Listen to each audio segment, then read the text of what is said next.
Shabbat Shalom, everyone. Shalom. My name is one of the sons of Yisrayl, Abel Daniel Hawkins.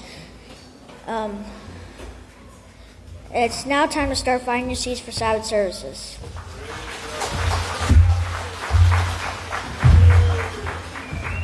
May I have your attention, please? May I have your attention, please? Shalom, everyone. My name is one of the sons of Yisrayl, Abel Reed Hawkins. I'd like to serve forever as priest starting very soon. I have the privilege and honor to present to you the sons and daughters of Yisrayl, Abel now entering the sanctuary.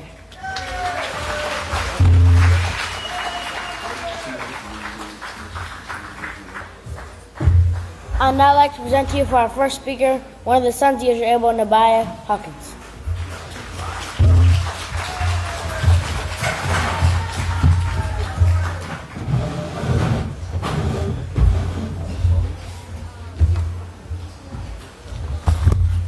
Shalom, everyone. You may be seated. May the peace of Yahweh be with each and every one of you. The title of my speech today is Yahweh's laws bring health. So if we're keeping Yahweh's laws, then we'll have a healthy mind and body. If you can turn to page 498 in your books of Yahweh, page 498.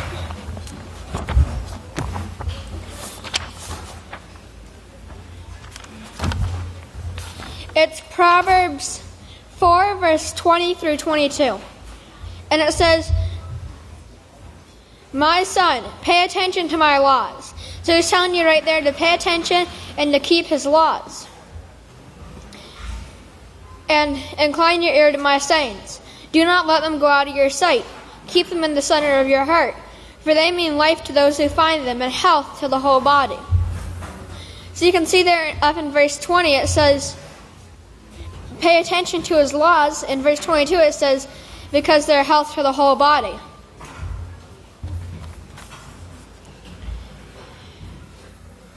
In the Tabernacles 2005 workshop manual, on page 17, it's under the heading Cleansing Ourselves in Mind and Body. And it says, Yahweh wants his position to be pure, cleansed from iniquity, and cleansed in mind and body. When we cleanse the body, we also make our mind clearer and allow Spirit Holy to grow within us. Yeshua Messiah knew this and taught it to his disciples. We, the House of Yahweh, must also follow his example and prepare ourselves in order to meet with Yahweh.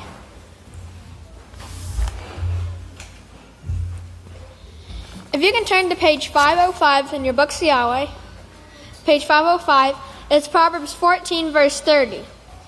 And it says, "A sound mind is health to the body."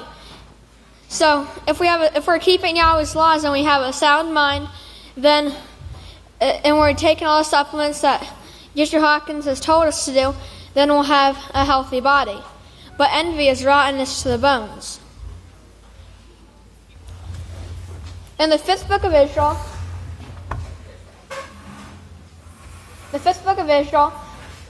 the kingdom of priests, on page 17, it's chapter 3, and the sermon title is The United States in Prophecy, number 7, Rumors of War, Disease, Epidemics, and Confusion of the Mind. It's verse 7, and it says, we're looking at a bunch of these diseases that the world has. They're multiplying inside your body if you haven't cleansed your body. So he's saying there that if you aren't taking these cleanses, then these diseases are going to be multiplying inside your body.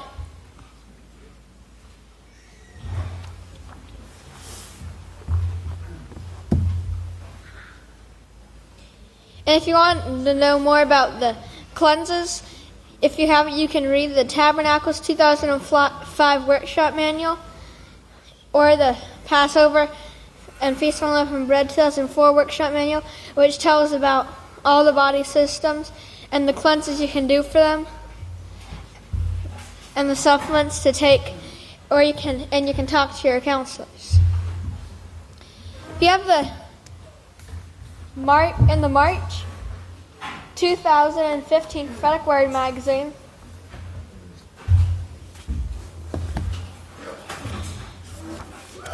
on page 15, it says, serotonin assists the body in thinking, reasoning, and expressing emotions and anger. That serotonin is more than this, but these 4 traits involve mankind's decision-making process. At this time in history, these 4 traits are at an all-time weakness because of eating unclean foods and the STDs. So, think the body's ability, the microbes that assist the body in thinking, reasoning, expressing emotions, and anger, they're at an all-time weakness because the people in the world are eating unclean animals, and they have these STDs. In conclusion, I'd like to remind everyone to continue to cleanse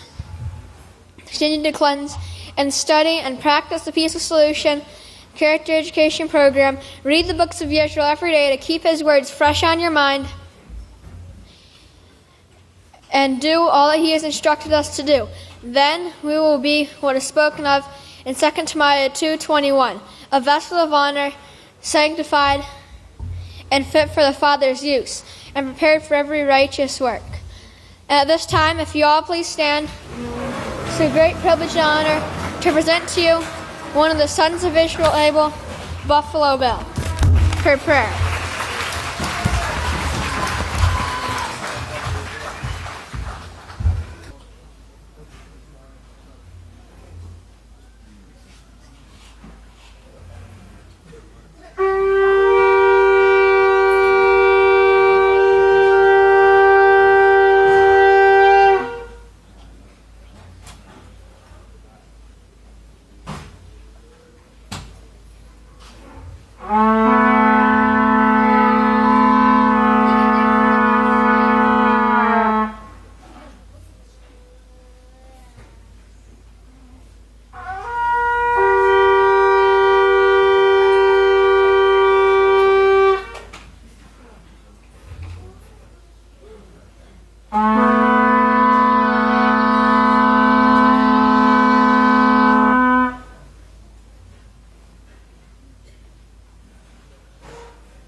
And now I have the great honor and privilege to present to you one of the great sons of Yisrayl, Abel, Deacon Yisrayl David.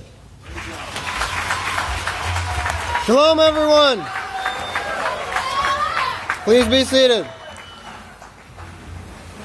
This morning I'd like to speak about a subject the pastor brought up last night at Yeshua's, or the few nights ago at Yeshua's memorial. And he's been talking about for quite a while and how important it is, and that's training our children up like Yeshua Messiah was trained. And he said that Yeshua Messiah was trained as a child, And he was trained so well that he knew through the prophecies exactly what his job was and that he was the one to fulfill that job. And he did it to perfection. He's also mentioned that Samuel was trained as a young child. And remember what a great priest and a prophet of Yahweh he became. He also mentioned that Yachanan the Immerser was trained as a young child, and he even said that through training, he received a portion of Holy Spirit from his parents. So, remember those things. You should be able to see just how important training your children is. But to back it up, I'd like everyone to turn over to Proverbs, chapter 22, verse 6. We should all know the scripture, but I'm going to read it anyway. Proverbs chapter 22 and verse 6, it's on page 510. It says, "Train up a child in the way he should go, and when he is old, he will not depart from it." Now you can trust Yahweh's scriptures, they don't lie. So train up a child in the way he should go, and as he grows up, he's not going to depart from that righteous way. Now everything that we all know in life, we learned it. We were trained it either through experience or through practice, through training from our parents or our teachers. And as parents and teachers, or those learning to become parents and teachers, it's our job or our responsibility to train our children up in the right way, in the things that will carry them on through life. Praise Yahweh. Now, based on the foundation that we set for them, they're either going to succeed or they're going to fail in life. You're the first person, being a parent or a teacher, you're the first person that they're going to look up to for guidance. Okay? Now I want everyone to look at something on the screen here.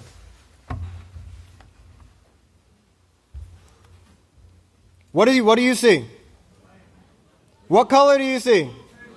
Blue. Okay, now what if you were trained from a child that's red?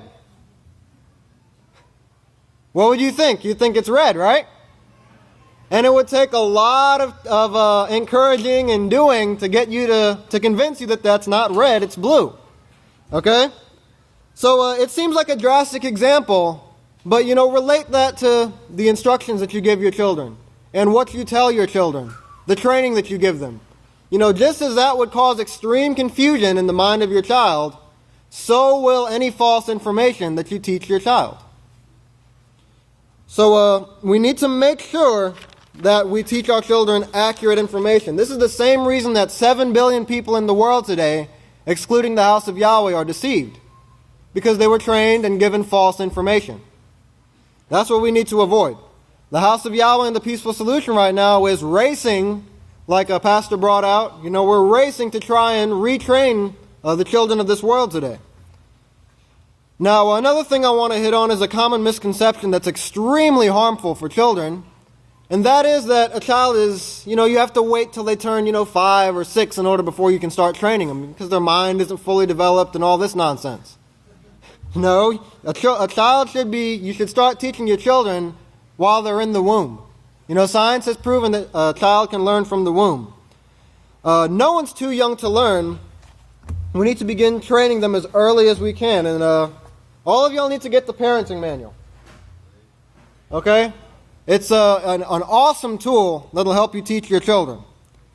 Now, what will occur if you wait to teach your children? They're still going to get taught, but they're going to get taught by the world. Okay, the world has a ton of nonsense that it's ready and willing to feed into the minds of our children. And if we refuse to train them Yahweh's laws until they get that certain age, they're going to be trained by the world. They're going to have that negative foundation. So we have to train them diligently. And remember that word diligently. We can't slack up on it, because that's what Deuteronomy 6 verse 7 says. Train them diligently. We put an age limit on knowledge, but it puts a barrier in our mind, and it terribly impedes the learning process.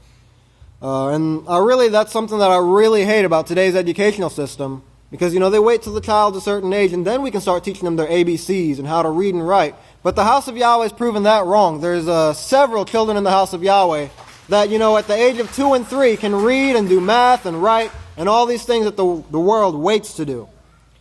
Okay? Remember, there was kings and priests in the days of old that were 7 and 8 years old and were leading nations. Okay? So that's how that's how powerful a child can be. A child's mind is very powerful and very strong.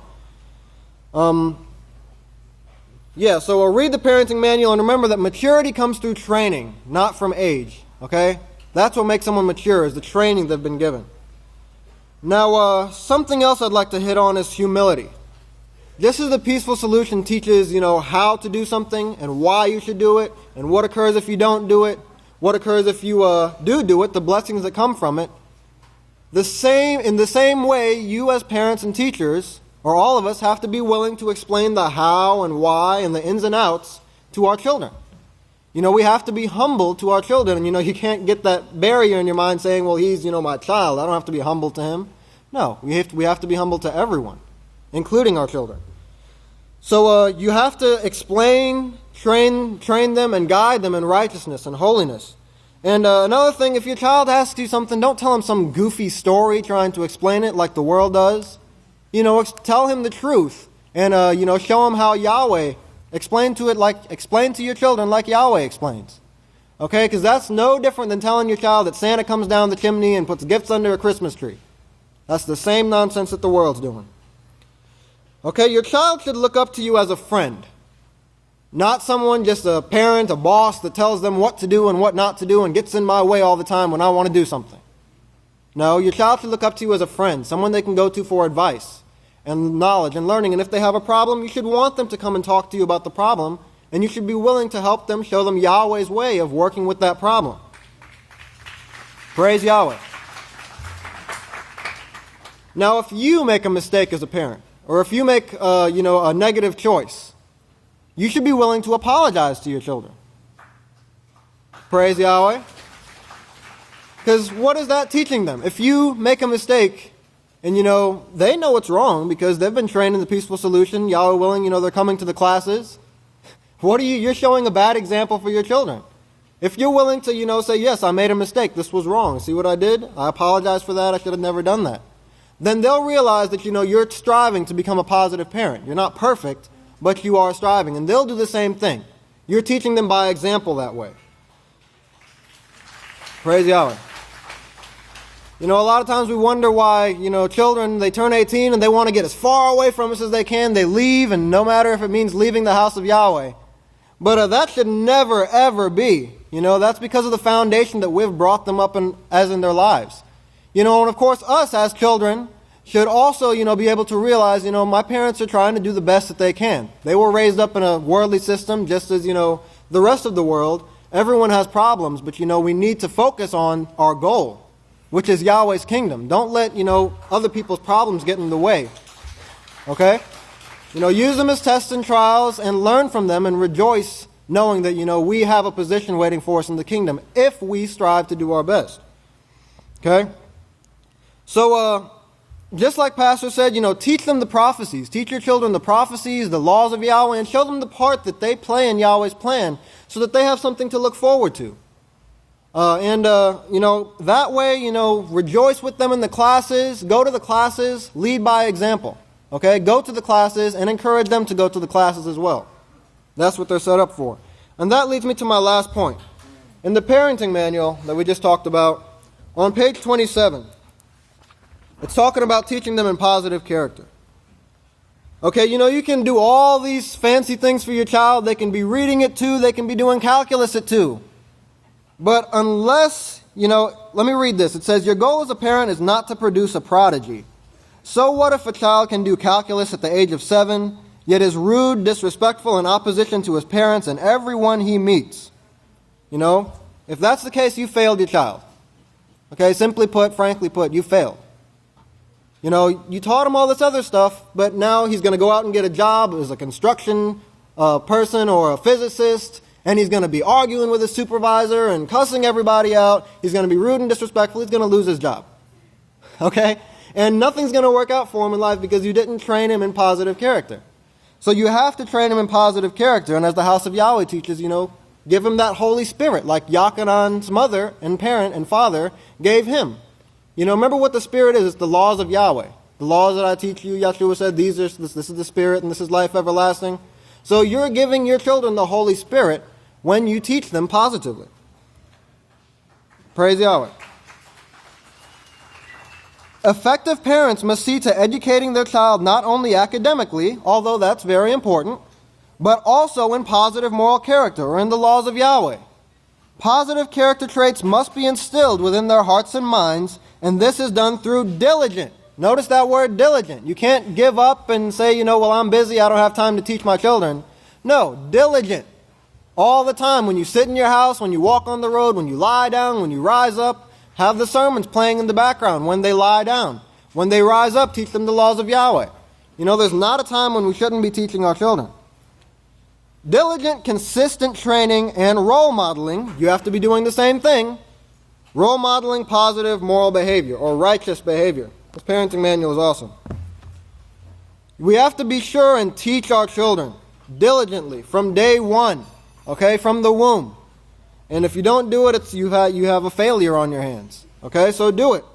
Your main focus is to be a positive, holy, moral foundation. Give them that foundation that they can build on. Then they can go and help, train their children in that same foundation. They'll grow up and learn those things if you give them the positive foundation. If you give them a cracked foundation, then they're going to grow up with a cracked life. Anyway, be sure and teach your children diligently. Give them the correct information, regardless of their age. And that foundation is positive character in the laws of Yahweh. By doing this, you're molding and shaping success for yourself, for your children, and for all the generations that come after him, because he'll do the same thing for them. Okay? And it's a righteous, a righteous cycle that never ends. Praise Yahweh. So, with that, if you'd all please stand. I'd like to turn it over to the next speaker, the great Kahan Shaul Hawkins. Shalom, great saints of Yahweh. Praise Yahweh. You may be seated.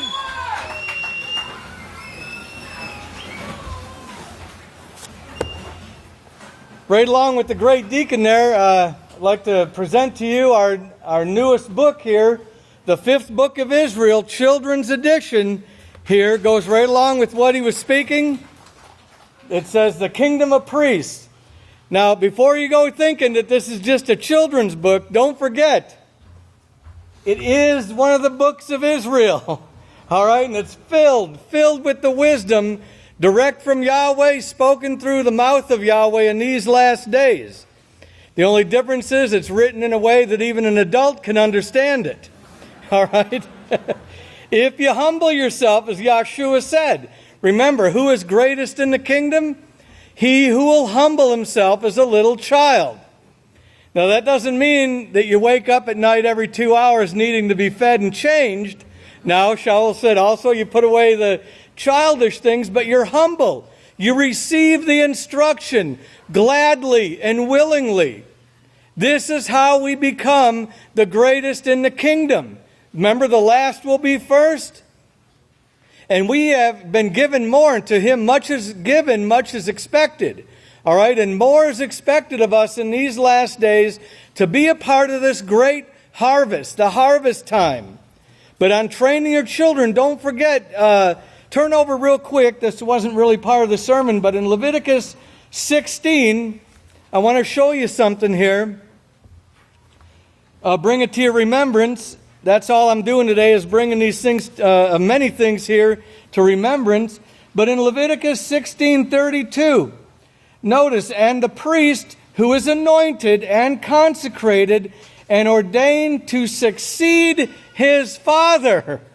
So the high priest was training up his sons to do his job, and he actually fulfilled these duties. How is he going to be trained? How is he going to succeed his father in doing these jobs if he doesn't start practicing? Okay? And that's what we see, and we're going to see it throughout the feast. These young men practicing these duties here in these last days. And it's going to grow and it's going to expand here to fill the entire universe. So this is very important, brethren, that you support this. You push your children in the training, in the classes, and get them going on this. Because the House of Yahweh is pretty small right now. As you'll see, and as we cover today, just a handful right now. But we're fixing to go into a huge, huge universe. You think there's not room enough for everybody? You know, even the stars in our own galaxy. We couldn't even handle Texas right now, brothers and sisters, without Yahweh's help, extreme help. But we've got an entire universe. And so we need to train many, many for this job. But today we're going to talk about this kingdom of priests. It's also mentioned here in this new book. And the purple people and the harvest. The harvest that Yahweh wrote about in His law concerning these last days and this finishing work. Nothing in Yahweh's law was just put there, you know, to make a drudgery or to make something, I'm going to make it difficult on you. Every part, everything that was done and performed was a teaching and an example of this kingdom to drive it into our hard-headed, stiff-necked, and rebellious minds. You know, that's why Yeshua said, be humble as a child. Even their skulls are softer. You know, they got the soft spot. Us adults, we got the hard spot, and it's a little difficult to get it in there sometimes. All right, but turn over to Leviticus 23, because we are going to see in the law of the very feast days that we're celebrating now, this harvest was written about and spoken about, and it shows how special we are to Yahweh, that He had this done. Even back there in Moshe's day when he was teaching him, and he brought him to Abel, and he was teaching him how to perform these laws, he was showing them, and whether they were able to grasp it or not, remember the understanding, the full understanding didn't come till these last days. But it was going into their subconscious minds by the very things they practiced. They were learning the lessons of the future and what to look forward to and what Yahweh was holding out for them. It's so awesome and so important, brothers and sisters, that we take hold of these lessons and never let them go.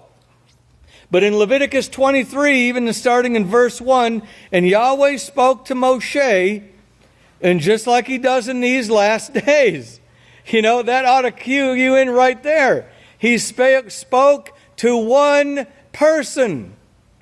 All right? And even the multitudes. Moshe had a lot more people than we do in these last days, but he still only spoke to one. Even when 120 of them rose up and got guys on their side, and they were going to confront Moshe and set him straight, no, Yahweh said, I deal with him alone.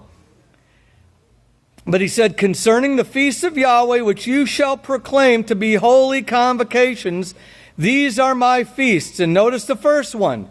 6 days shall your own work be done. But the seventh day is a Sabbath of rest, a holy convocation. Here you shall do none of your own work in it. It is the Sabbath of Yahweh in all your dwellings. And then he goes into the feast of Yahweh in verse 4, the holy convocations. And remember, there's 7 holy convocations in addition to the weekly Sabbath. 7 Sabbaths in addition to the weekly Sabbath. And then we see the statutes and the ordinances here concerning Yahweh's Passover sacrifice and when it's to be killed. Here in verse 5. On the 14th of the first moon, between the 2 evenings, Yahweh's Passover sacrifice is to be killed. Showing Yeshua here. Yeshua is that Passover sacrifice. He was the lamb that was slaughtered. Then on the 15th day, okay, and that started when we started Seder at sundown that night, okay, after the weekly Sabbath. That was the 15th day. Today's the 16th day, and a lot went on, and we'll get to this here as we move on down. It's a feast of unleavened bread to Yahweh, and notice it's the same moon. All of Yahweh's feasts that are set are dependent on the sighting of the moon Abib. Okay, and we'll see how we set Pentecost here. Even trumpets is celebrated when? In the 7th moon. Well, how do you know it's the 7th moon if you don't know the first moon? Okay? So it's all dependent, and that's Yahweh's sacred year. here that Yahweh speaks about. It starts on a Sabbath and ends on a Sabbath. But it starts, the count toward it, to the 15th day is when that first Sabbath is. It starts with the sighting of the new moon of green ears that we saw today in a marvelous, marvelous display. It was cloudy, it was rainy, it was raining when we were standing up there. And right as the moon was setting, within minutes of its setting, Yahweh opened it up for His chosen branch to see the moon. Praise Yahweh. And that would have been a first ever in history if we weren't able to see that first moon. But anyway, on the first day you shall have a holy convocation. And I want you to notice, you shall do none of your own work, none of your regular work on it. In verse 7, this is the first day, the first Sabbath of the Feast of Unleavened Bread. But you shall offer an offering made by fire. Have you ever offered an offering made by fire? You know, you may break out in a sweat. Did you... You know, lifting up a cow onto the altar for a whole burnt offering. You know, they didn't have a crane or winches or something like that to hoist it up. No, they used physical labor. Oh, they worked on the Sabbath here. But notice He commanded them to. You're going to see another work that they did also. In verse 10, speak to the children of Israel and say to them, when you come into the land which I am giving to you, and you reap its harvest. Now, this is the harvest that we're celebrating here, the harvest time. The harvest time. Then you shall bring a sheaf of the first fruits of your harvest to the priest, and he shall wave the sheaf in front of Yahweh to be accepted for you on the day after the first holy day Sabbath. The priest shall wave it. And you shall offer on that day a male lamb of the first year without blemish or defect. You know, yesterday and today we asked you too, I asked a question yesterday, what day of the Omar is it? Does anybody even know what an Omar is? Do you know what an Omar is? Praise Yahweh. The world doesn't know what it is, and unless they came to Yahweh, unless they humble themselves as a child, they'll never know what an Omar is. Okay, and what does that have to do with the harvest? What does it have to do, and where do you count them? Where are they? Where do you count these Omars? Anyways, you know, the world has no clue, brothers and sisters, what Yahweh has given His house here. Then you shall wave it, and you shall offer a lamb, verse 12, verse 13. The Omar grain offering shall be 2/10 of an ephah, about 4 quarts. Notice now, they reaped grain, a sheaf of grain, and we're going to read a little bit about this here. And now he's offering fine flour, mixed with oil, an offering made by fire to Yahweh for a pleasing aroma, and its drink offering shall be 1/4 of a hin, about 1 quart of wine. And remember, even Yahshua said, and his pastors instructed us, that Yahshua would not drink of wine until he does it with his people, his apostles, disciples, and with his last witness here in these last days, the brides who have made themselves ready in the kingdom. He won't touch it till the kingdom. And he's waited a lot longer than we have. You know, if you got to have it that bad. You know, think of Yahshua. Consider Yahshua. And you shall eat neither bread, nor parched grain, nor fresh green ears, until the very day you have brought this Omar offering to Yahweh. This shall be a statute forever throughout your generations in all your dwellings. We notice verse 15. And you shall count for yourselves from the day after the first holy day Sabbath, from the day that you brought the sheaf. Now notice here, because there was a lot of confusion years ago, and we're going to look at how Pastor cleared this up about when Pentecost was supposed to be celebrated here. Because first they're saying, bring this offering on the morrow after the Sabbath. Then he's saying, count for yourselves from the day after the first holy day Sabbath, the day that you brought the sheaf of the wave offering. So did you bring that wave offering on the Sabbath or the day after? We're going to find out here. 7 full weeks shall be completed. Count off 50 days up to the day after the 7th week.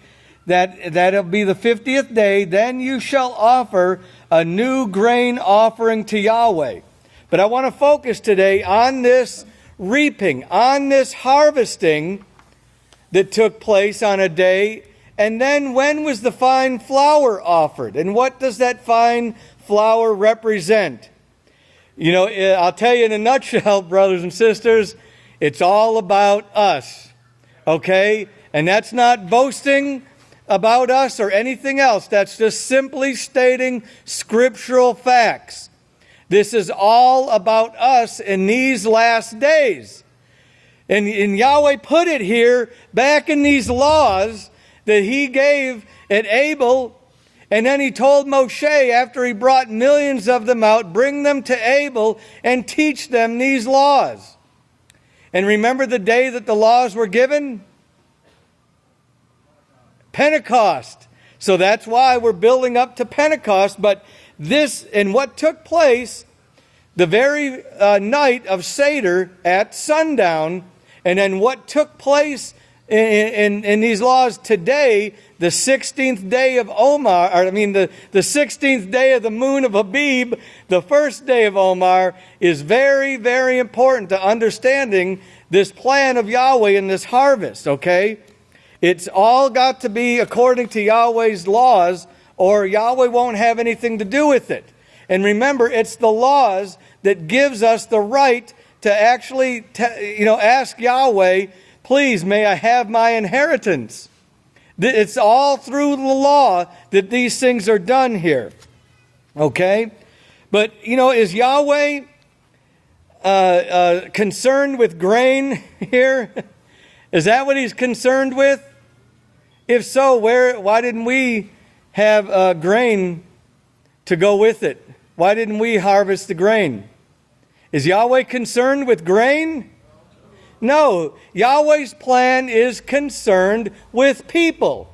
And just to refresh your mind, look back to Genesis 1.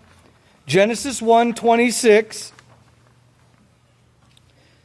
Then Yahweh said, I will make man in my image, according to my likeness. They will have rulership over the fish of the sea, over the birds of the air, over the cattle, over all the earth, and over every creeping thing that creeps upon the earth. Well, these microorganisms is what makes our plants and our animals grow. What keeps them alive, what keeps everything going. So yes, Yahweh is concerned. He is concerned with grain.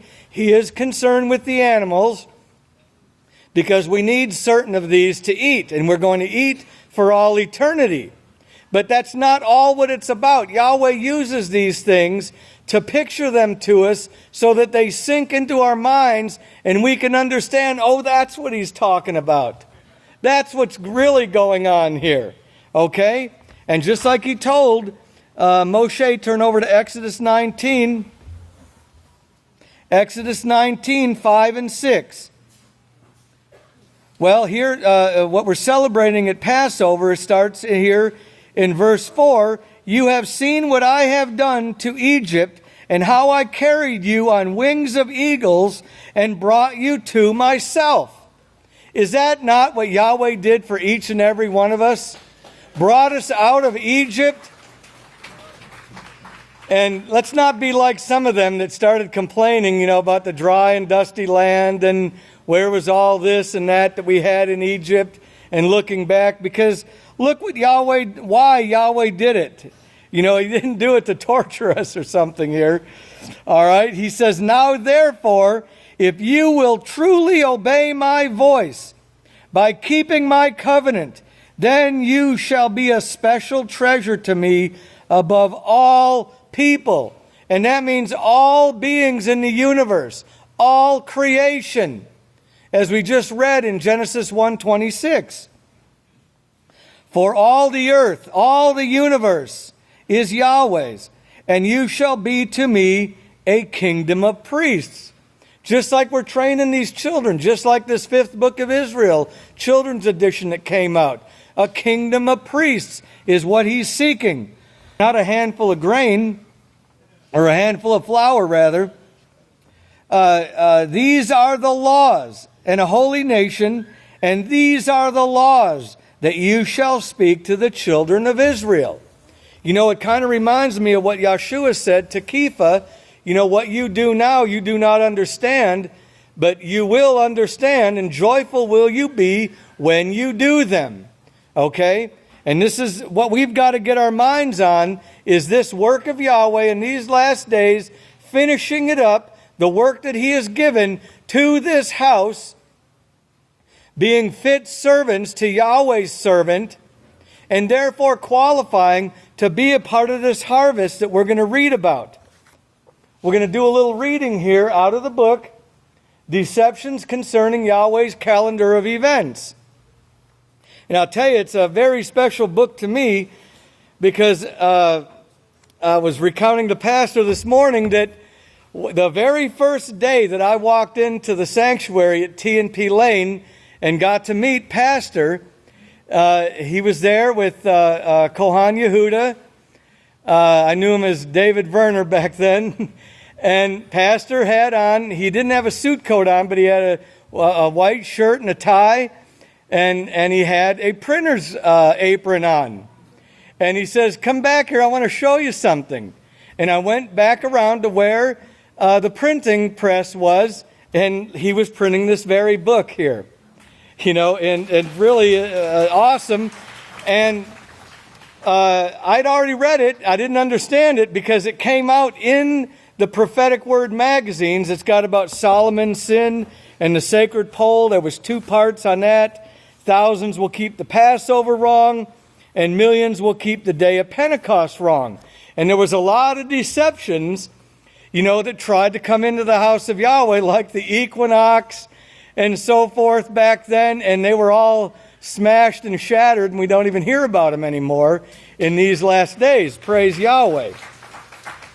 But there's a lot that Pastor wrote in here that went right, I don't know about y'all, but it went right over my head, and it wasn't till these days, you know, I don't know, what is it, almost 28 years later now, that we're understanding these things that Pastor wrote back in 1988, 1987 actually, he wrote these thoughts here, these doctrines, the teachings, explaining these things to us, and now we're just now seeing, harvest time. Oh, yeah. You know, it's really amazing. And you think of the patience that Pastor has with us, teaching us these things over and over, week in and week out, till we get them into our thick skulls here and start to overcome and start to become the humble children that Yahweh seeks. And it's the hardest thing for a person to do, because the very spirit that was put in us in the world, that carnal mind is bitterly opposed to Yahweh's laws, and it's a fight and a struggle every day. Don't give up that struggle, brothers and sisters. But on page 220, believe me, it's worth it. If we could really understand everything that Yahweh packed there into Exodus 19 and Genesis 1, you know, if we could really see it and have that fully on our mind, we would get rid of any problems that we think is bothering us, if we always keep that on our mind. But in Leviticus 23, 9 through 10, King James Version, we read about Yahweh's ordinance of reaping, which is harvesting, which is gathering.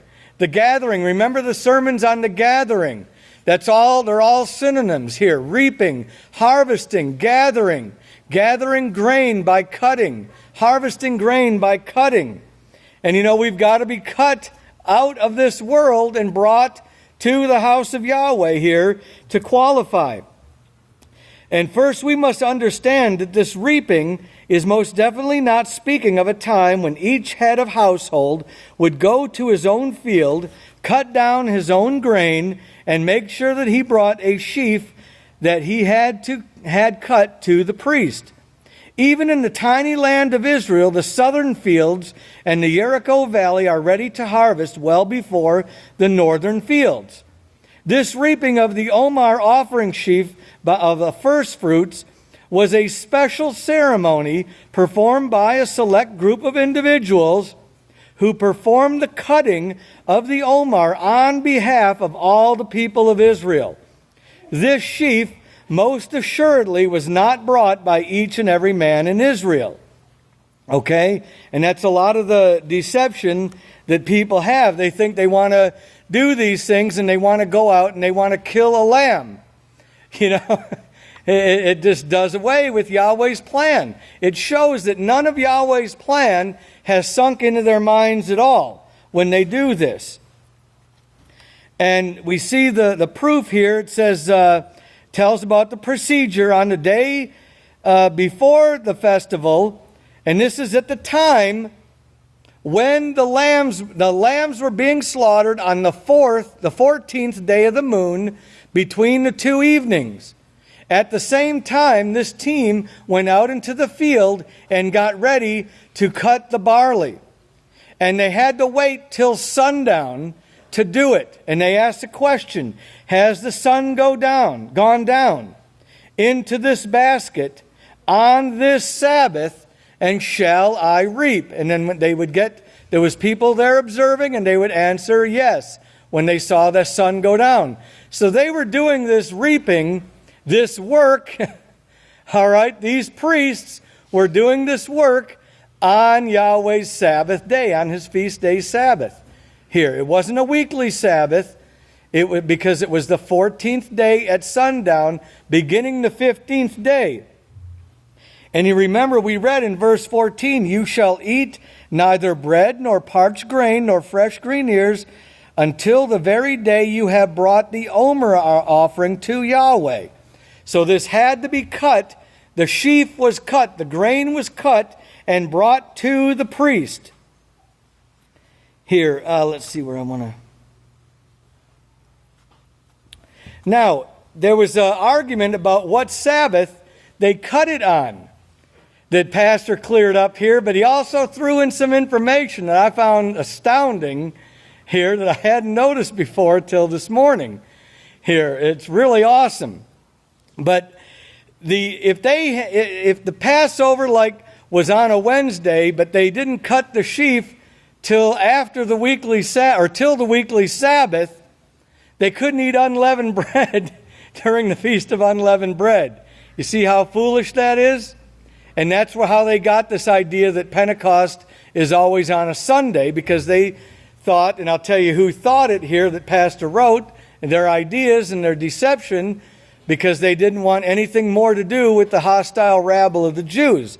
But Pastor wrote, for those who insist on following the Council of Nicaea, the Sadducean aristocracy, you see, he's telling us right there, back in 1987, he wrote to us that the Council of Nicaea was run by the Sadducees, the Sadducee aristocracy, the leaders. But they wanted to hide the fact of where they came. They wanted to hide that. And so they said, let us have nothing to do with the hostile rabble of the Jews, as they called them. In other words, they didn't want anything more to do with Yahweh's laws. They didn't want to, remember before, they were required to read the laws, so they were in a quandary there. They read the laws, they didn't practice them, and so they wanted that temple destroyed. They wanted out of that land so that they could go and openly teach sin. But Pastor wrote back then, and there it is. I don't know if you can see that very well. But you see where it says Council of Nicaea, or the Sadducean aristocracy.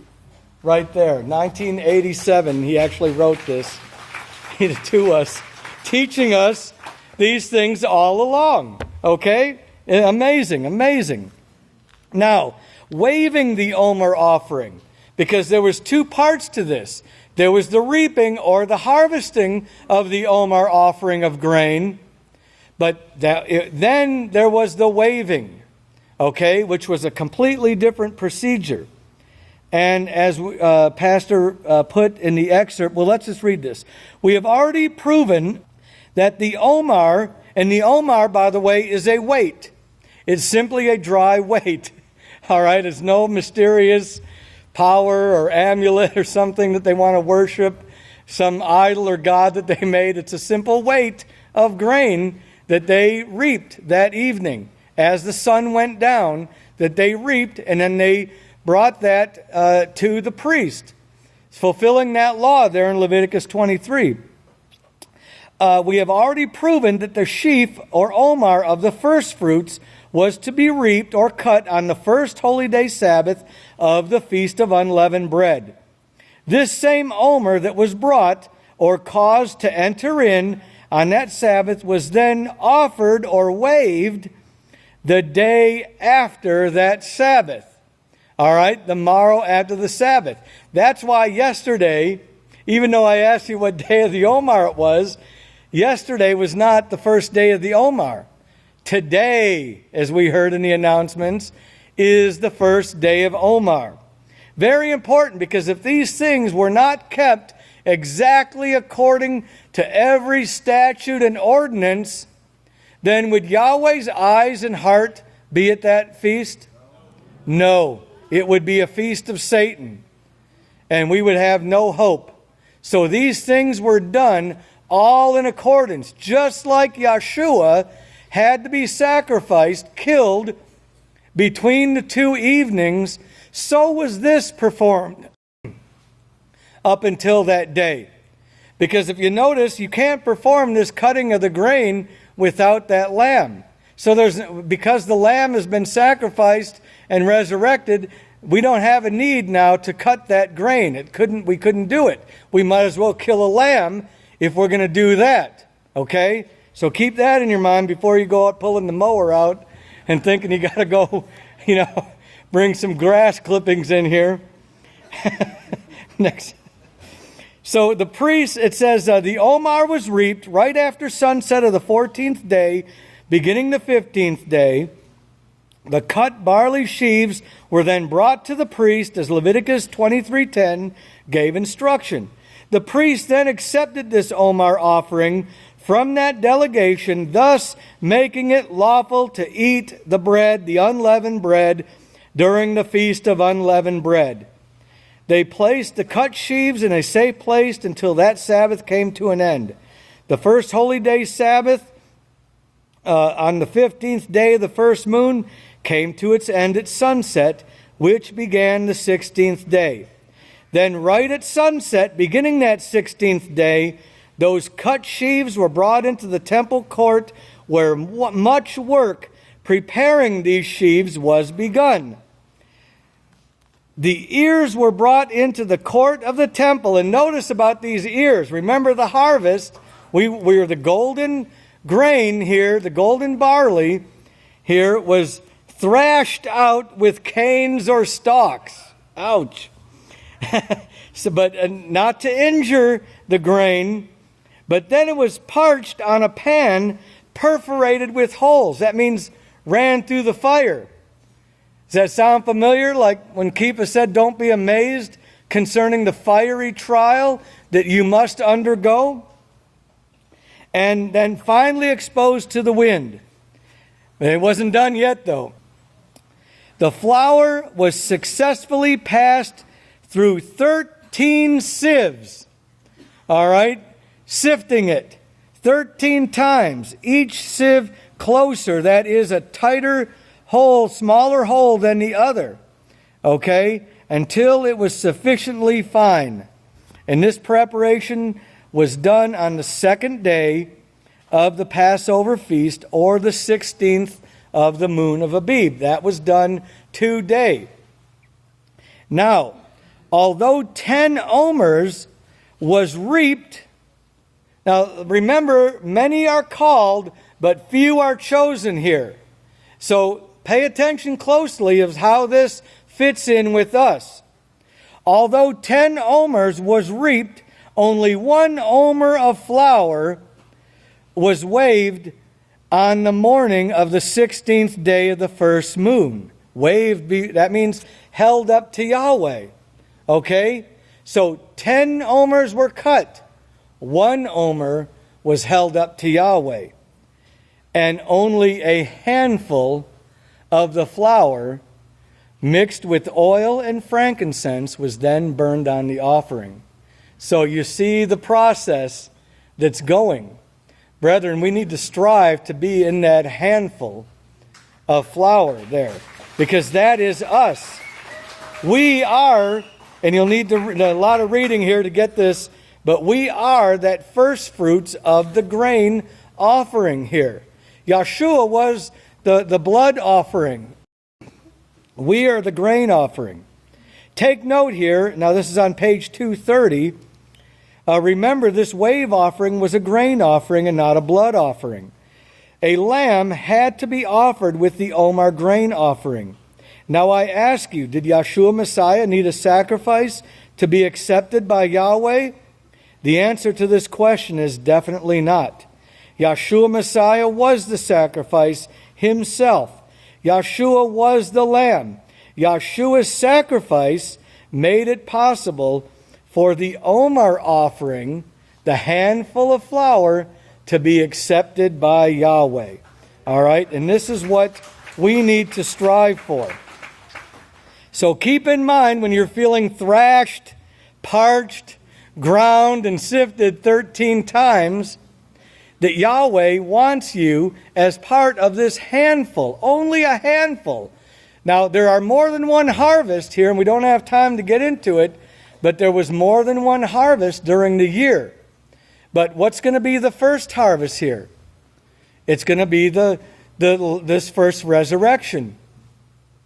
And the last shall be first, and the last is going to be that handful. Okay? And to be part of that handful, remember about the wheat and the tares. Brothers and sisters, remember that parable of the wheat and the tares. And you know what makes a difference? And the Peaceful Solution teaches us this. What makes a difference between the wheat and the tare? Our choices. It all boils down to our choices. Remember Deuteronomy 30. I set before you this day, like Pastor did yesterday, the 2 races, like he did on Yeshua's memorial and the night of the Seder, telling us about the 2 races going on and how we're going to overtake this other race. But it's only by our choices. We're judged by our choices. See, I set before you this day life and death. Therefore choose life, Yahweh says. Even Cain in Genesis had a choice. He wasn't obligated to kill Abel. It wasn't something he had to do. He made a choice. And what did Yahweh tell him there? Turn there real quick. And we'll close with this in Genesis 4 and verse 7. And this is the same thing he's tipped. It wasn't he had a special message for Cain here. He was taunting him here. This is it for everyone. If you do righteousness, will you not be accepted? Will you not be a part of that handful? That handful of the sifted grain, the sifted flour 13 times? And if you do not do righteousness, see the choice? It's the same choice that Yahweh has always set before us. Sin is crouching at your door. The desire to sin is with you. It's with us with these carnal minds and this flesh and blood, this blood running through our veins. But we must overcome it. We must and we can, great saints of Yahweh, and we can be that fine flour to Yahweh. May Yahweh bless your understanding at this time. If everyone will please stand, I now have the great and awesome opportunity to turn the services over to the great Kohan, Michael Hawkins. Shalom! Please be seated.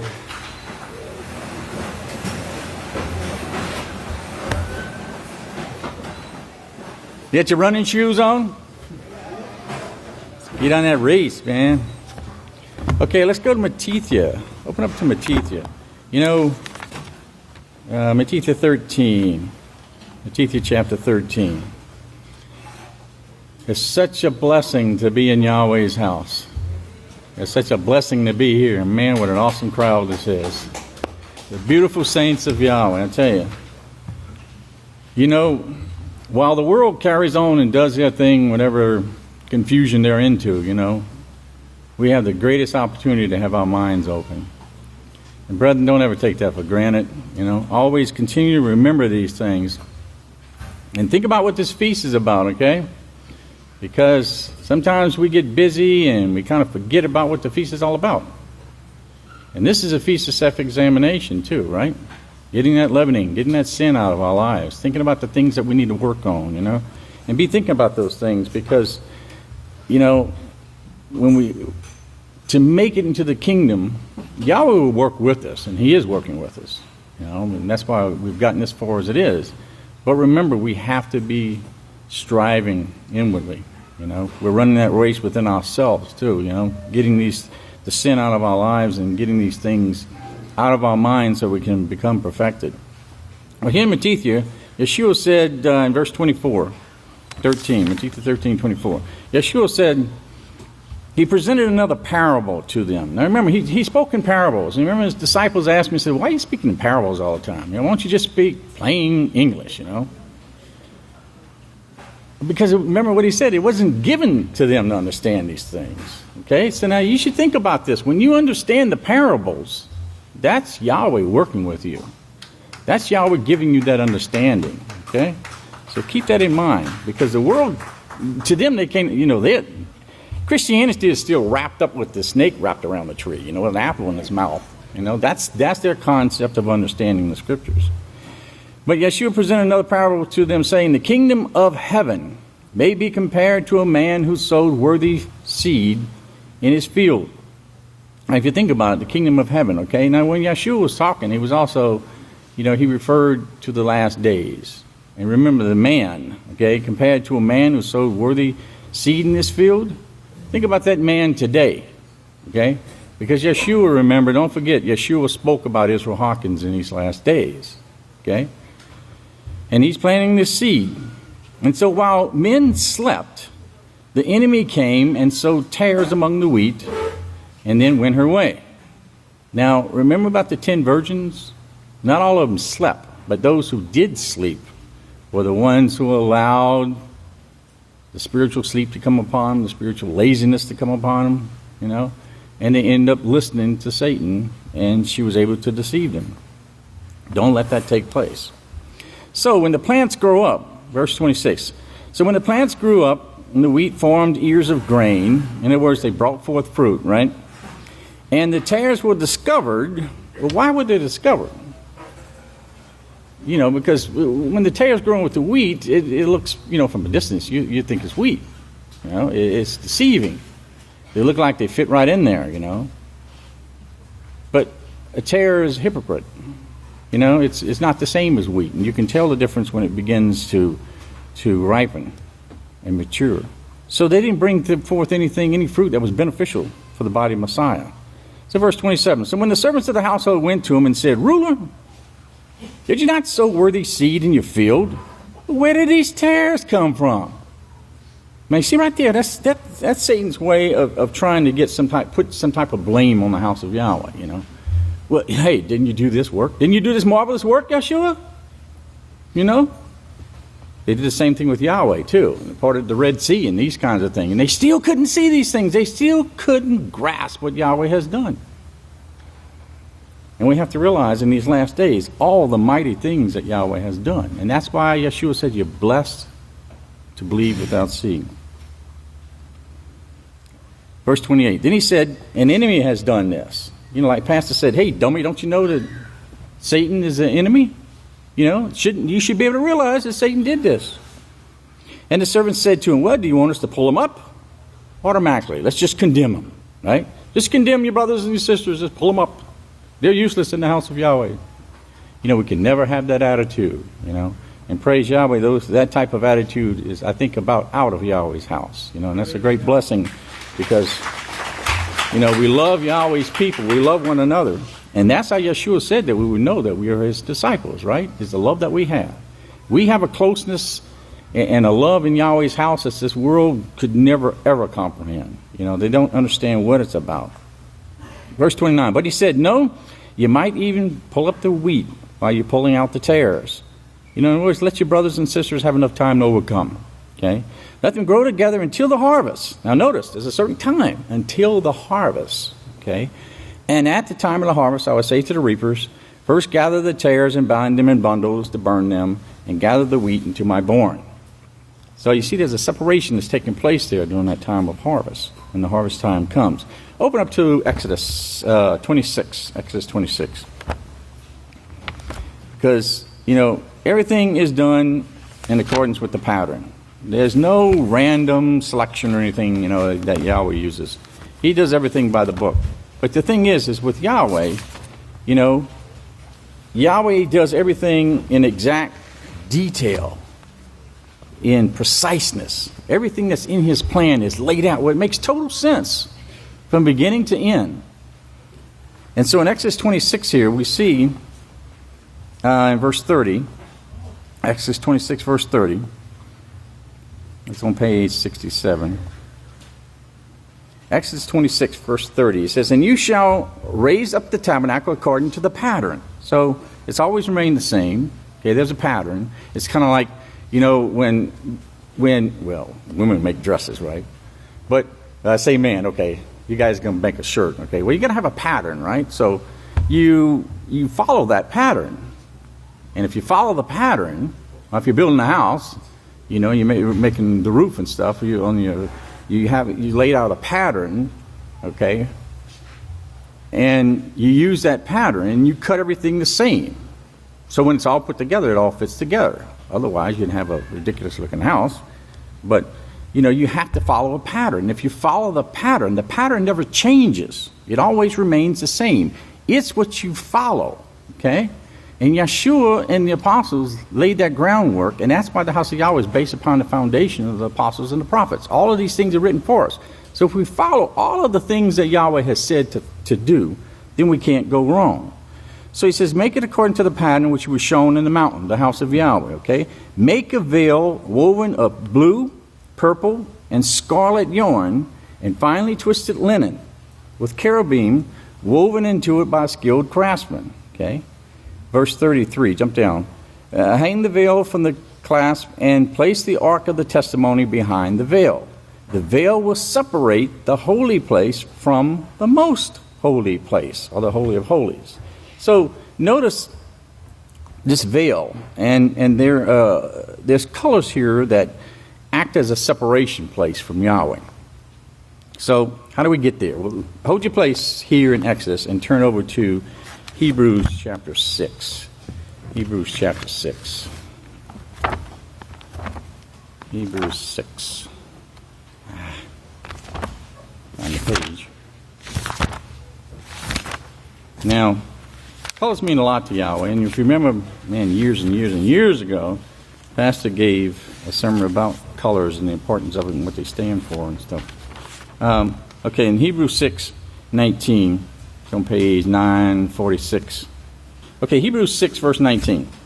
It says, "Now we have this hope as a sure and steadfast anchor of the soul, a hope which enters the inner sanctuary behind the veil." Now remember, we just read in Exodus 26 about this veil that was woven of blue and purple and scarlet and finely twisted linen. Okay, so now he enters the inner sanctuary behind the veil, where the forerunner has entered for us, Yeshua, having become high priest forever according to the order of Melchizedek. Now Yeshua was the firstborn among many brethren. And notice it says he entered for us. Not that, he did it all for us, as the Christian world teaches, that, Jesus did it all for you, you don't have to do nothing. Then But the fact is that he set the example. He set the example. Not that he did it all for us, but he was the first one among many brothers who was able to enter in before Yahweh into the Holy of Holies. And he's the forerunner. He's entered the most holy place in these last days. And then we, the house of Yahweh, the seeds of Israel Hawkins, will be able to enter that as well. Now, go over to Revelations 18. Revelations 18. So if we follow that pattern that Yeshua has set, and we do what he says to do, and we do what he says to do, when we do what Israel Hawkins says to do. Okay?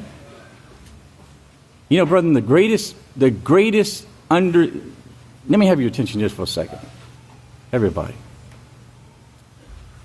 The greatest thing that you can ever hold on to is having the understanding of knowing who the man Israel Hawkins is. Okay? You've got to understand that. And it's got to be real to you. Okay? And then you can be in complete unity with Yahweh's house. Okay, Revelations 18 here. Now, remember we just talked about this blue and the purple and so forth. In Revelations 18, verse 16, it says, saying, Alas, alas, the great city which was clothed in fine linen, so there's that fine linen, and purple and scarlet, decked with gold and precious stones and pearls. There's those colors, right? What's missing? The blue. The blue is missing from the Roman Catholic Church. Okay? The blue. Without it, there is no perfection. Okay? Now, turn back to Exodus 26 there and look at verse 36. Exodus 26, verse 36. This color is important because it shows how you can enter into Yahweh's house. Okay? Exodus 26, verse 36. Talking about this veil. And then you see in Exodus 26, verse 36, you see, for the entrance to the tent, make a curtain screen of blue, purple, and scarlet, and finely twisted linen, the work of a weaver. You find those colors there, except you find the blue is there with Yahweh. Okay? Now everybody should know what the blue stands for, but let's go there anyway. Numbers 18, for those who may not. Numbers 18. Numbers 15, I'm sorry. Numbers chapter 15. Verse 38.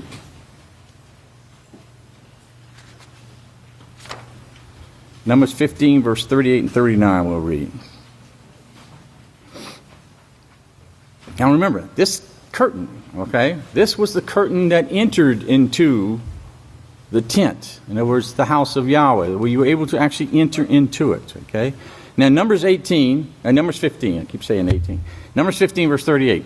Speak to the children of Israel, and tell them to make tassels, the seat on the corners of the garments, tassels throughout their generations, and put a cord of blue in each tassel. And you shall have the tassel, the seat, that you may look upon it and remember all the laws of Yahweh, and then forget about them. Is that what it said? And what does it say, children? Children, what does it say? Do them. Exactly. See, even the children can teach. You see that? Isn't that amazing? The children of Yahweh's house is just blow the children of the world away. All the laws of Yahweh, and do them, okay? Notice, why you want to do them? So that you do not follow after the lust of your own heart and your own eyes. And it was going your own way, your own understanding, okay? After which you used to go a-whoring, okay? You were once part of the Catholic religion, okay? That universal religion. But now that Yahweh has given to you his laws, now you have an entranceway in which you can enter to the house of Yahweh. But before you can even come into Yahweh's house, you have to be willing to keep those laws, okay? And that blue symbolizes that.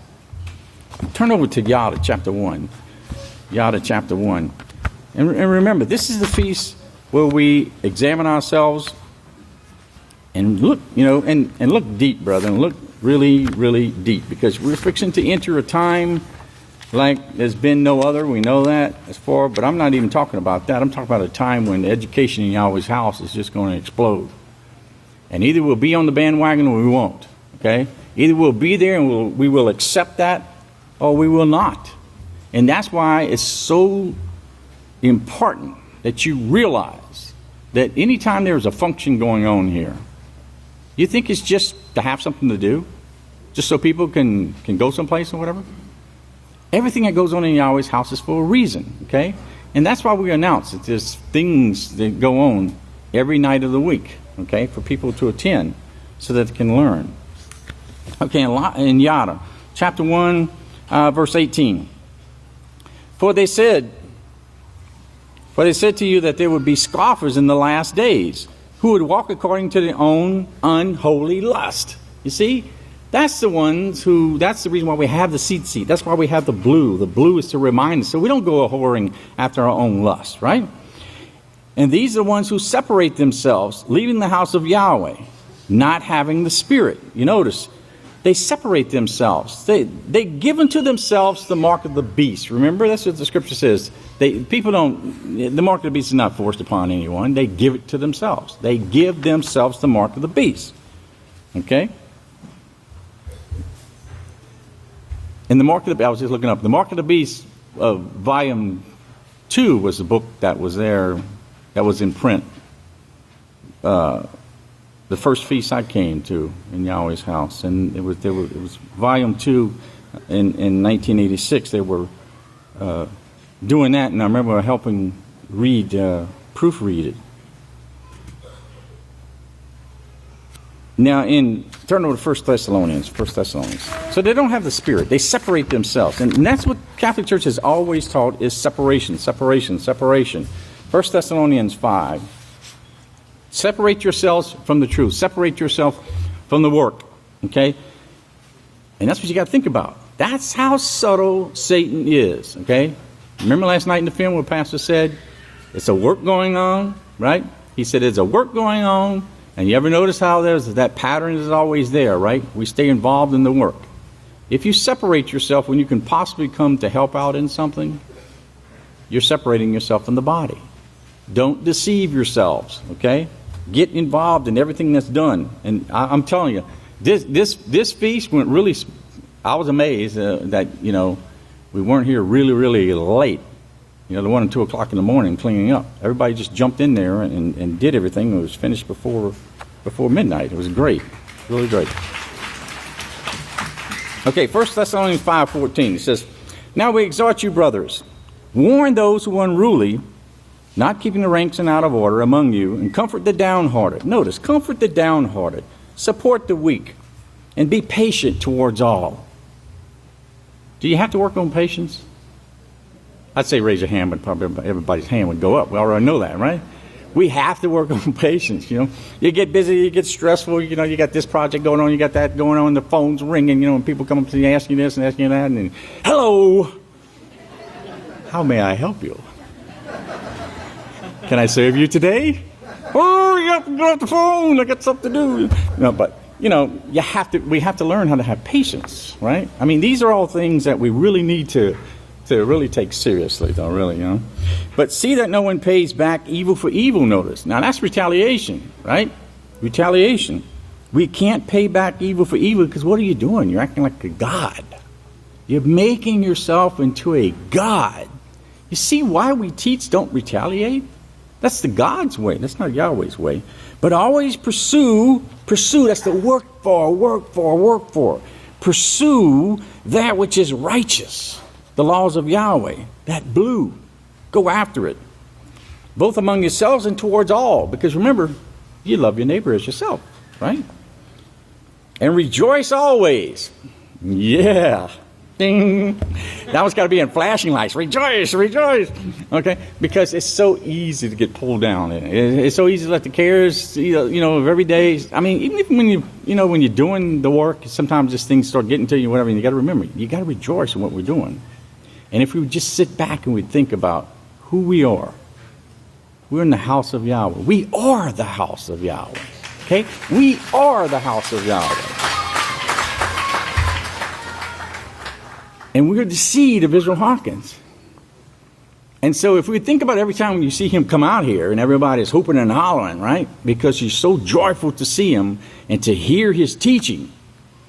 if we kept that in our mind all the time, we would always be rejoicing, wouldn't we? You know, and that's something that we have to realize, and that's something that can lift us up. And so when the times do get like that, if we can associate something in our mind like that, then that will help us turn these things around and stuff. And pray without ceasing, it says. You always have to be praying and asking Yahweh. And in everything giving thanks. That's another thing. Sometimes you don't really are thankful about something, huh? Well, shoot, this tastes pretty great, but dang, it'd be better if it was warm. Ah, that's thankful, yeah. Okay. This would be great if it wasn't cold. Nice cup of cold coffee. Wonderful stuff. Oh, be thankful, right? Like remember my pastor gave that sermon about, a skillet without a handle is better than no skillet at all, right? So we have to think about those things. Okay, verse 19 says, do not quench the spirit. Don't quench the spirit. Yahweh wants to work with us, but we can stop him from working with us. And that's what this feast is about too, is to get to thinking about the things that separate us from him, okay? Because that separation that we talked about before is not supposed to be there between us and Yahweh, okay? Yeshua stands as a forerunner. He stands there in front of us to intercede on our behalf so that we can continue to go. Do not neglect the prophecies. The King James actually says, despise not prophesyings, okay? Don't despise them. Don't despise the youth when you see them prophesying. If jealousy comes in, then that's something that needs to get wiped out, right? Praise Yahweh that you see the prophecies coming to pass, okay? That's what we got. That's what's showing us who Yahweh is. That's what's showing us Yahweh himself, is when you see prophecies. That's how we know that he exists. And brethren, no one else but the house of Yahweh understands prophecy. No one. We're the only ones. And prove all things and hold fast. Hold fast to that which is righteous. And abstain from every appearance of evil. Genesis 3:5, right? You get that written down there about evil? Genesis 3:5. The evil, knowing righteousness and evil, the ways of the gods. Abstain from these things. Because there's no spirit to guide. Turn over to Matthew chapter 5. Matthew chapter 5. Matthew 5. There's no guidance. There's no spirit that guides people who are scoffers. It's not the spirit of Yahweh that guides them. If you're scoffers, then it's speaking against Yahweh. Now, Yeshua Messiah, of course, he faced this himself, and this is why he said, this is Matthew 5, verse 17. This is something, a verse that is very common, but when you really look at it, it's pretty amazing. Matthew 5, verse 17, page 731. Matthew 5, verse 17 says, do not even think. Don't even let it into your mind, okay, that I have come to destroy the law or the prophets. I mean, here is Yeshua Messiah, the one that people have been waiting for thousands of years. And he comes to destroy every bit of righteousness. Now that would make a really acceptable sacrifice, wouldn't it? But you see, in their mind, they could offer, this is why Scripture says they could offer sacrifice after sacrifice after sacrifice, and it amounted to nothing. They could spill all the blood of the animals they wanted and spread it all over the place. It would amount to nothing. Because unless the heart was right, the sacrifices, remember, they weren't given to forgive sin. They can never forgive sin. They were only there as a reminder. They were there as symbols. Like we have the symbol of the menorah. We have the symbol of the white buffalo. We have all of these symbols that Yahweh has given to us in these last days to remember to keep his laws. So unless the sacrifice, it could only be acceptable with the people who believed in these things. So Yeshua said, I haven't come to destroy the law of the prophets. I have come to destroy, not to destroy them, but to establish them. Now, destroy is what they want you to think about. And that's why the King James put it there. But that word number, destroy, is number 2647 in Strong's. And it means to loosen down or to disintegrate. Okay? Now think about what the Catholic Church has done. It always amazes me. I love looking, well, I don't really love, but I mean, I like to look sometime in their Catholic encyclopedias because you have these articles about stuff. Right? You got a whole long list of them. And you can read a whole page of information. Just blah, blah, blah, blah, blah, blah, blah. By the time you get down to the bottom, you don't know anything. It's just a bunch of garbage that's just written there, just to impress the people that somebody could write, But it doesn't make any sense at all, because they have no understanding, okay? So to loosen down and disintegrate, this is what they did with the law. They were very clever when they did these things. They never, they didn't just come outright and expose everything. They did it underhandedly. So they disintegrated the laws of Yahweh in the minds of the people. It means to demolish, either literally or figuratively.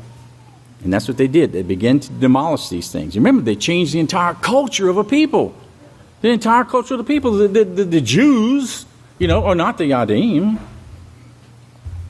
It means to halt, to destroy, to dissolve. Okay? They halted the teaching. Remember, they stopped the teaching of the law daily. They dissolved it. It means to come to naught. It came to nothing. The people had no understanding of it. Well, you remember about the blue and the red, right? As was brought out earlier. If you teach someone something, then that's what becomes the accepted thing. And over thousands of years, it just became accepted not to know the name of Yahweh. That's why they think these things are strange when they hear it. But it also means, that word destroy also means to overthrow or throw down. Now we see the force that's there by those violent men when they overthrew these things and they threw down the law. They overthrew the authority and the power of Yahweh because they lifted themselves up as gods. You remember? The gods on heaven and on earth, okay? The men, they lifted themselves up as gods and they took the place of Yahweh himself. And this is what the Pope represents. The Pope represents, God on earth. Well, he is God on earth, right? But this word shows in exact detail, why no law exists in today's society today, by looking at those things. Now, speaking of these religious leaders, look down to verse 20, because it keys us in on this. He says, but I say to you, Yeshua said, but I say to you, unless your righteousness exceeds the righteousness of the scribes and the Pharisees, you will certainly not enter into the kingdom of Yahweh. Were they righteous? In their own eyes they were, right? But notice, Yeshua said, you've got to, turn over to Romans 10. Let's look at that righteousness, what kind of righteousness they had. Romans 10. They lifted themselves up, this on page 881. They lifted themselves up to the point to where they could do no wrong.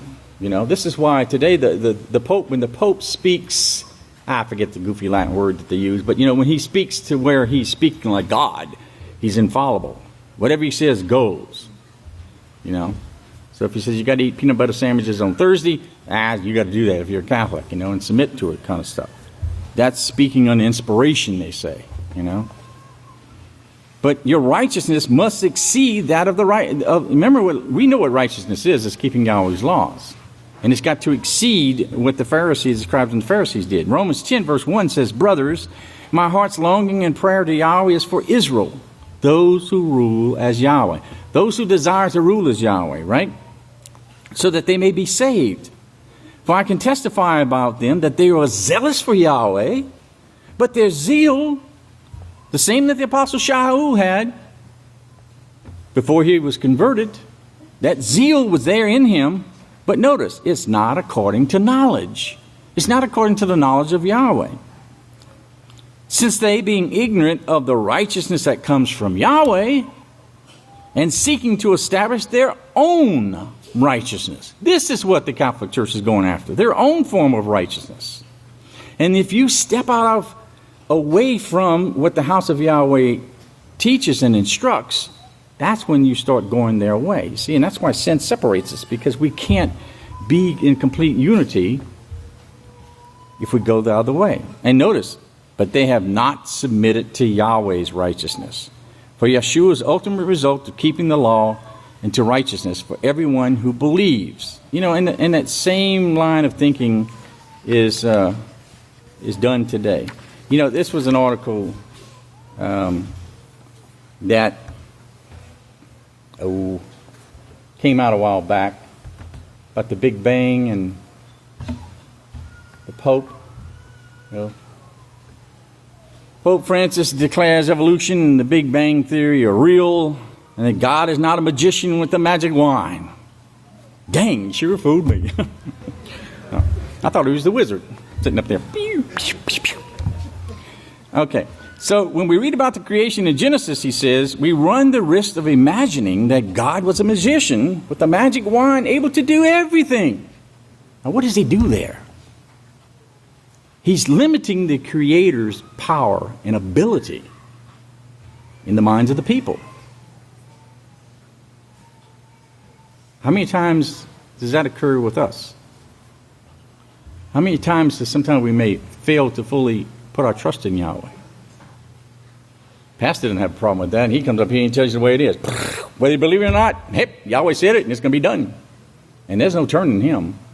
But sometimes we may think like, well, I wonder what's going to occur here. Well, you know what? Everything that occurs is Yahweh's will, right? Everything that goes on every day in our lives. We don't have time to worry about this or worry about that, because you know what? It's going to take care of itself, because if it's in Yahweh's plan, it's going to take place. Just be righteous in Yahweh's eyes and it's going to work out fine for you. Okay? So he says, but this is not so. Francis told the gathering. He said it's not so. He says, where he also dedicated a statue of his predecessor, Benedict XVI. Now, that was something that really needed to be done. That showed some power and authority there, didn't it? Nice statue of Benedict XVI. Dedicated. God, Francis said, created human beings and then let them develop according to the internal laws that he gave to each one so that they could reach their fulfillment. Now, that's what they're teaching. Internal laws. Look, turn over a couple pages, Romans 7. Romans 7. You know, the Apostle Shalom talked about that internal law. In Romans chapter 7, look at verse 18. He says, in Romans 7:18, he says, for I know that nothing righteous dwelt within me. That is my flesh. For I had the will to do what was right, but I didn't carry it out. Now, jump down to verse 21. He says, so I found this law. Oh, there's an internal law. So I found this law at work, that evil, Genesis 3:5, remember the evil, be like the gods, was present with me, the very one who wanted to do righteousness. You see, Paul was struggling with Paul, that's what they call him, right? Because it's the Pauline letters. Okay, Pauline. The Apostle Shaul was struggling with something here. Okay? He himself was struggling with the fact that, remember, he was trained, and he was trained to where if he could overcome all things and do these things right and so forth, he himself was going to become a god. Right? And that they were going to worship him like they worshiped the popes. And he was struggling within that, within his very self too. You know, until he came to this realization of what it meant to truly follow Yahweh and to understand when Yeshua called him, and then he changed. But that's what his goal was. He was a God. He was a practicing God on earth. Okay? And believe it or not, as harsh as it may sound to the Christians, they are gods on earth. That's what they're striving to become, because that's who they're following. You, brethren, you are the house of Yahweh. You are Yahweh's children. There's a big difference there, isn't it? A very big difference.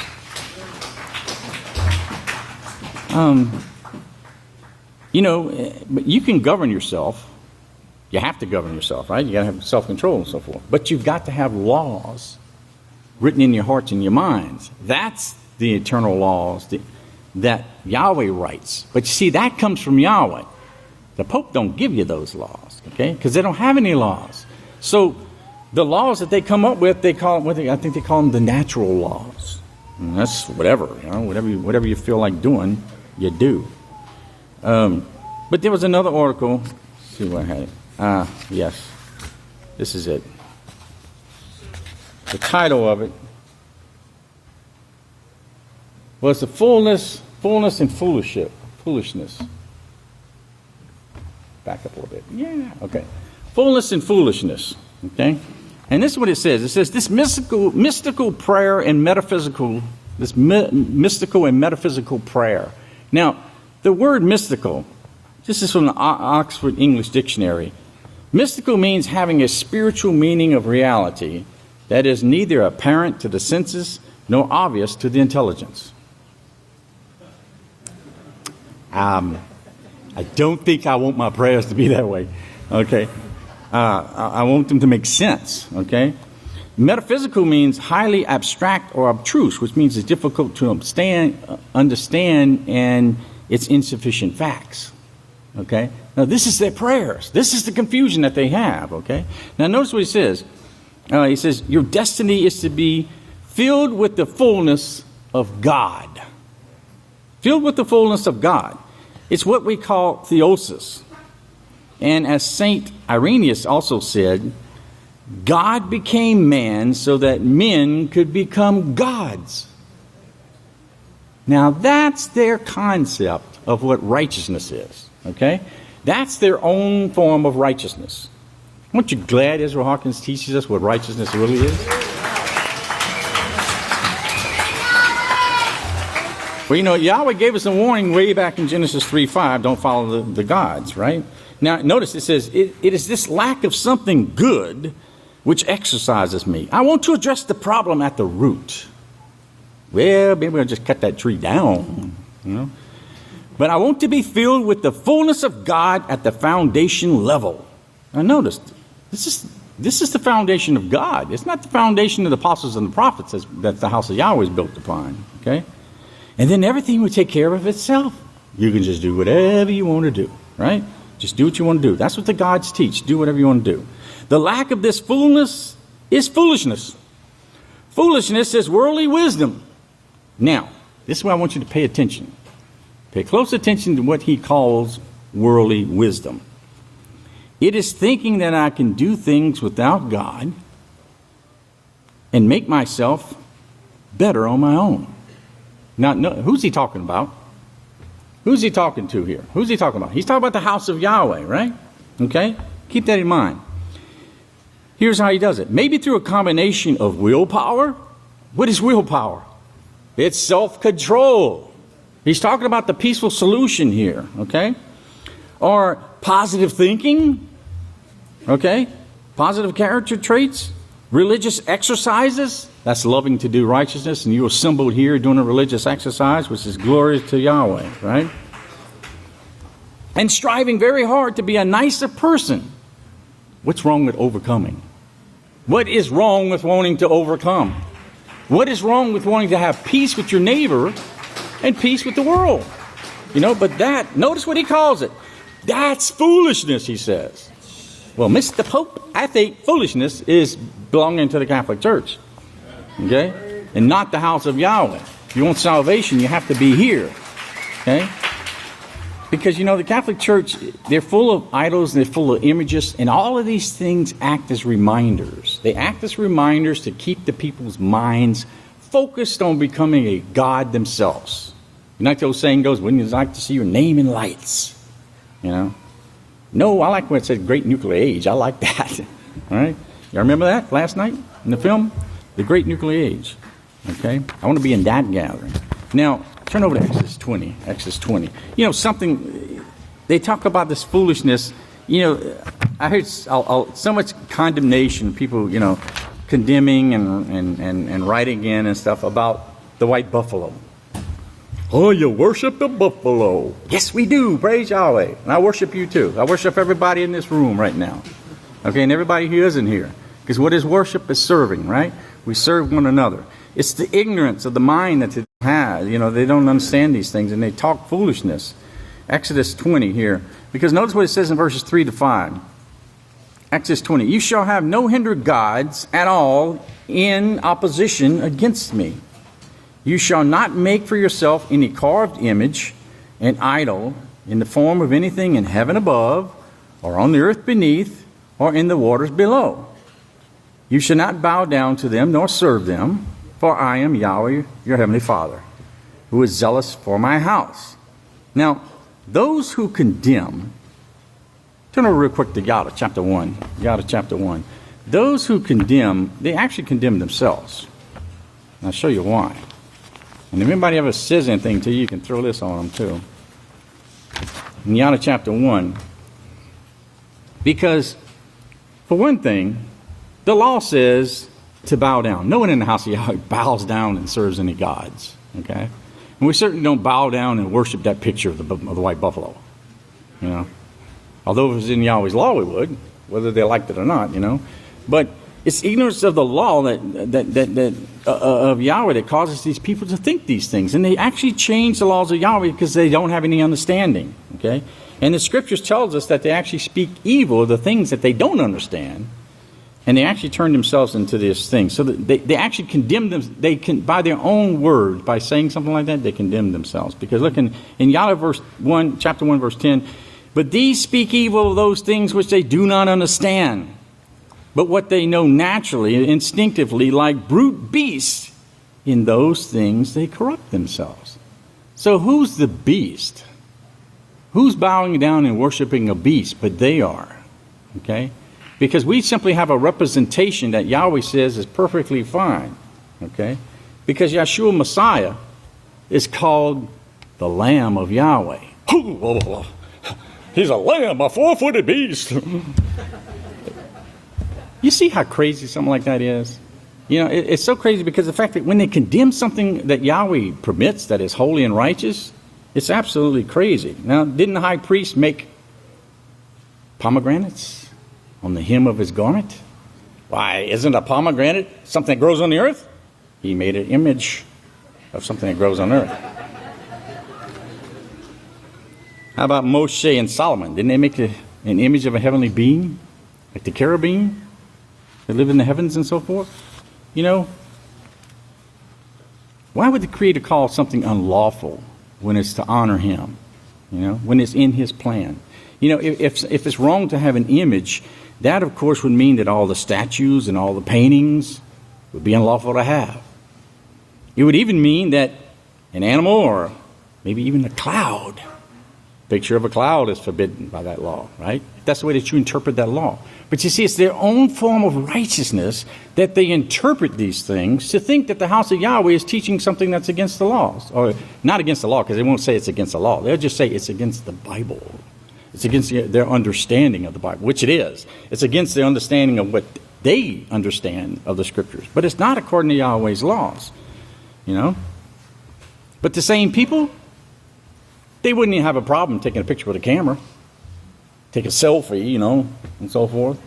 They wouldn't have a problem with that, but that's an image, you know, of themselves, you know. But that's okay, because that's all that they think about is themselves. They make themselves into God, so it's okay to snap their picture, you know. But you see, it's foolishness. But that's just one example of not believing in Yahweh. Turn over to Numbers 21. Numbers 21 here. You know, Yahweh always set these symbols in places, just like He gave us the feasts. He had the symbol, Numbers 21. He had the symbol of the cutting the sheaf and the counting of the omer and the offerings. These were all things to put it in our heads, to get us to thinking about these things that Yahweh has given unto us. Numbers 21, verse 4. He says, when the king of Arad, the Canaanite, who lived in the Negev, heard that Israel was coming along the road to Ephraim, he attacked the children of Israel and captured some of them. Verse 2. Then Israel made this vow to Yahweh, if you will deliver this people into our hands, we will completely destroy their cities. And Yahweh listened to Israel's plea and delivered up the Canaanites, and they utterly destroyed them and the other cities. I jump down to verse 4. Then they journeyed from Mount Hor, all right, by the way of the Red Sea, and they went around the land of Edom. But the people grew impatient along the way. Remember we talked about patience earlier, right? The people grew impatient along the way, and they spoke against Yahweh and against Moshe, saying, why have you brought us out of the land of Egypt in this wilderness? Well, we could put ourselves, and we need to. You know, when we read these scriptures, we need to insert our names in here and the names that we know. Because if you speak against Yahweh and you speak against the one whom He has sent in these last days, then you can see what He's referring to here. You brought us out of Egypt to die in this wilderness. There's no bread. There's no water. There's no Dr. Pepper.